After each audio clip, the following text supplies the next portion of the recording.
I have a Kawasaki FJ100D. The engine will only run on full choke but is not showing any signs of being rich. Will run like this for a few minutes then stops.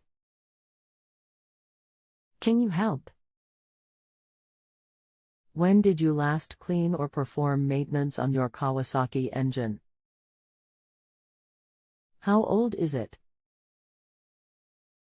It was fully serviced last year. It has been used for about 10 hours this season, running perfectly. About 4 years old. How long has this been going on with your Kawasaki engine? What have you tried so far? Started yesterday. Checked oil level, cleaned air filter, checked plug and checked petrol level. Anything else we should know to help you best? Don't think so. Hi, I will glad to help you. When this issue arises, the cause is almost always dirty carburetor that will need to be cleaned and rebuilt using a complete carburetor repair kit. I will include my very detailed carburetor and gasoline article at the end of this post. It should give you some very helpful information. Here is that carburetor and gasoline information. Most likely you have some dirt or gum or varnish that is restricting the small passages inside the carburetor. This can also cause the carburetor to leak by getting some of the dirt between the float needle and the seat. In addition, it can eat the rubber and metal of the needle or seat. You might also have a pinhole in the float causing the float to sink. The float would have to be replaced. This is usually caused by leaving even a small amount of fuel in the unit while in storage. Even if it started a month and a half ago, the dirt and stuff will still be in the carburetor and will plug up the passages.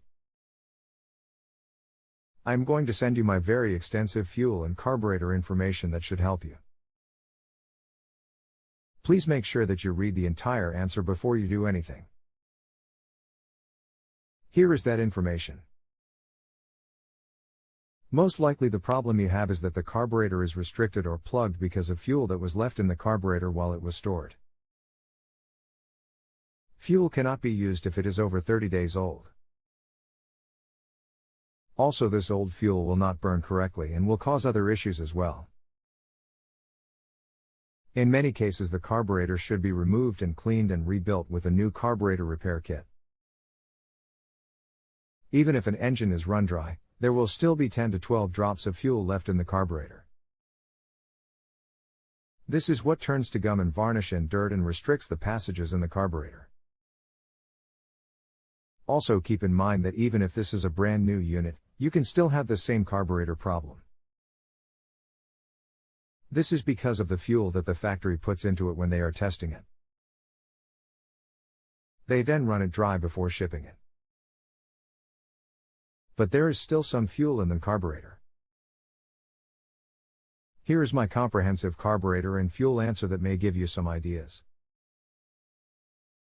As engines sit or get older, fuel that is left in the carburetor can turn to gum and varnish and cause this and other problems. Also, any gasoline that was left in a gas can for a period of more than 30 days must be discarded because it also has begun to turn to varnish.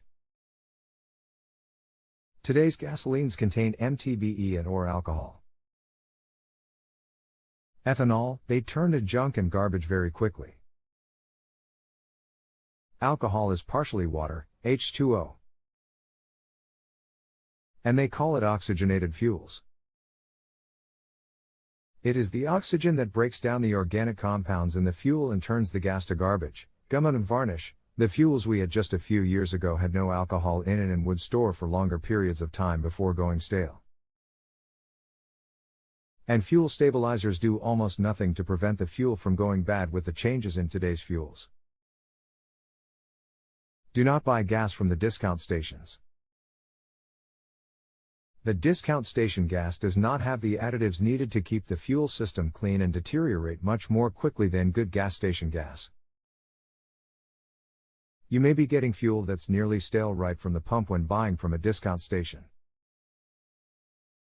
Purchase your fuel from the well-known stations such as Shell, BP, Sunoco, Phillips 66, etc. More than 70% of all of our repairs in our lawnmower business are due to this same issue. You most likely have dirt, gum, varnish, etc. in your carburetor plugging up the small passageways and jets in the carburetor. The carburetor must be removed from the engine.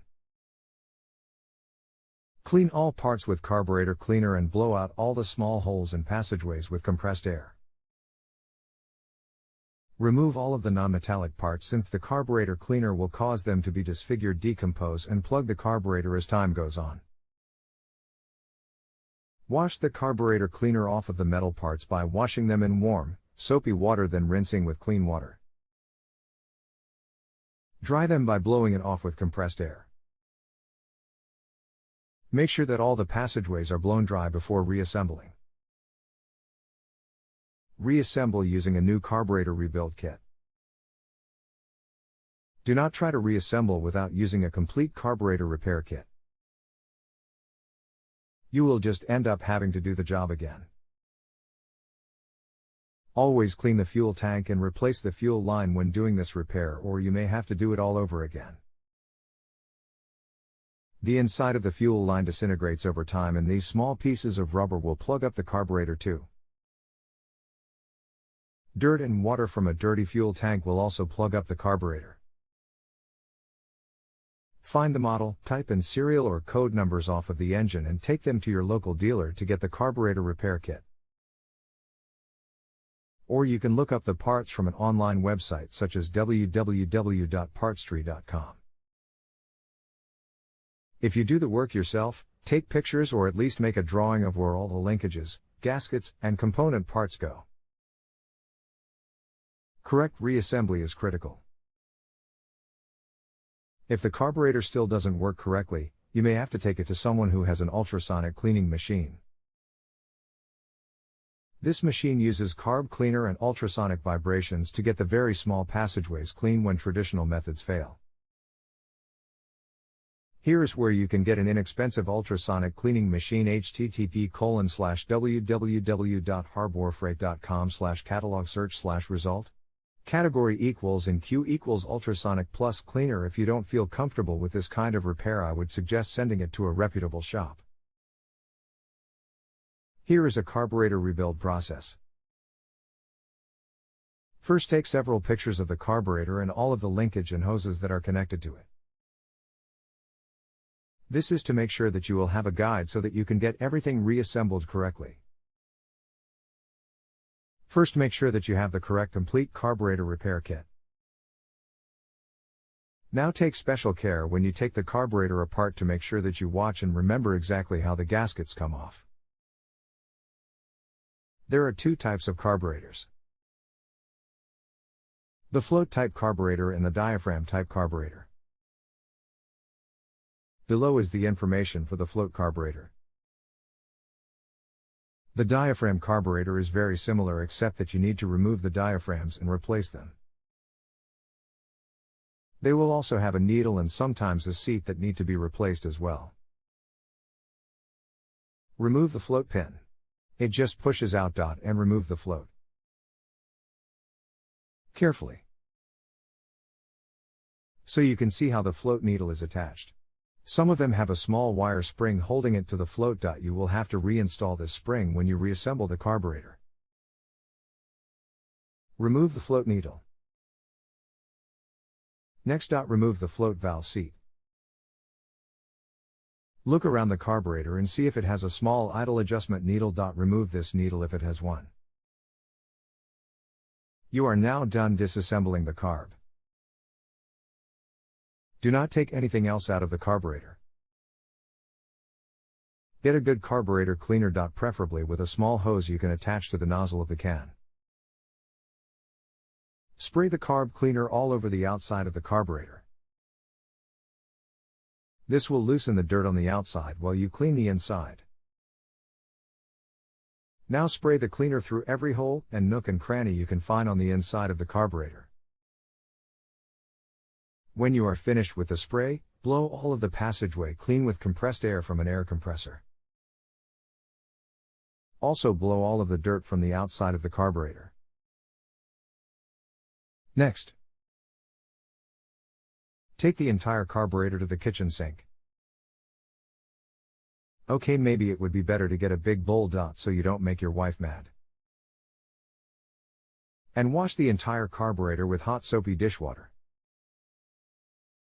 This is to make sure that all of the carburetor cleaner is completely washed from the carburetor.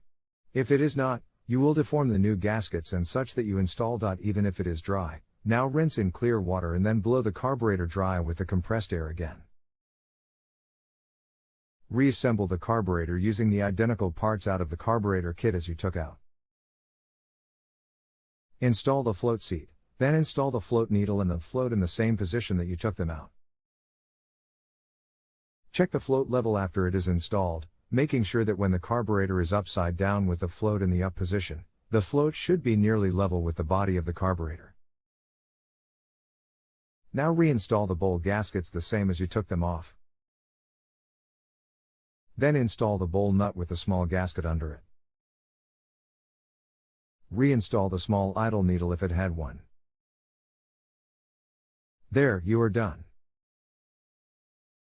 Install the carburetor on the engine and you should be ready to go. You may also consider sending a bonus if I have been helpful. If you cannot give me one of the highest ratings, then please do not rate me at all until we discuss this answer further and you are happy with my answer. If you have a home improvement or appliance question and want to chat with an expert, now visit JustAnswer.com/YTHI.